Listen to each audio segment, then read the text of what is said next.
The next decade brought new challenges and extraordinary opportunities. The emergence of the World Wide Web has given government and citizens the chance to connect and collaborate as never before. Innovation was the defining characteristic in business and in America.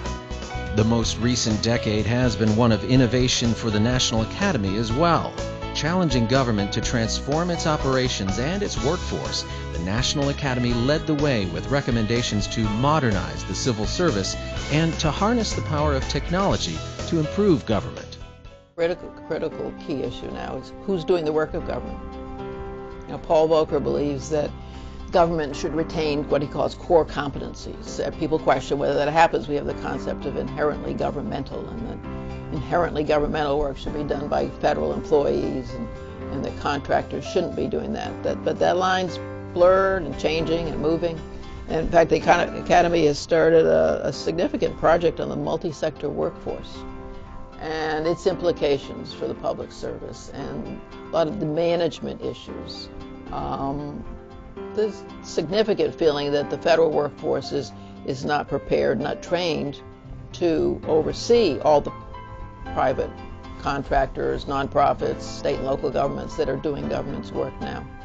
We have hundreds of state agencies, dozens and dozens and dozens of federal agencies, many of them with totally different cultures and lacking a history of collaborating with each other within their level of government, let alone between levels of government.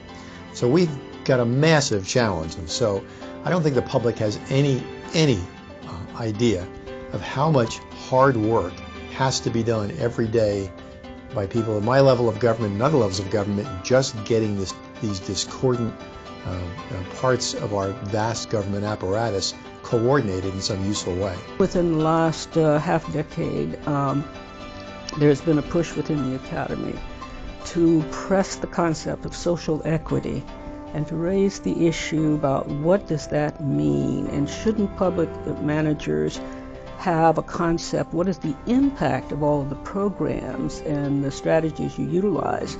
Are you taking a look at the impact on the citizenry and what sections or segments of the citizenry are benefiting or not benefiting? The challenge for NAPA and the challenge for all of us in government right now is to make governance relevant.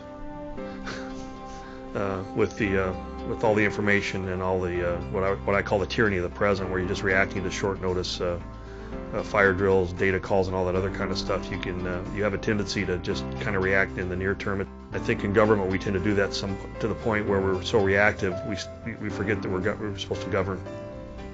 I think NAPA should remind us of that. As in decades past, America will face new challenges in the coming years. Bringing the best thinking and experience to bear, the National Academy will help America find practical, innovative solutions, engage the public in the work of government, and inspire the next generation of government leaders. Thanks to the continued commitment of the Academy Fellows, staff, and partners, the National Academy of Public Administration is poised to make an even greater impact on government and the people it serves.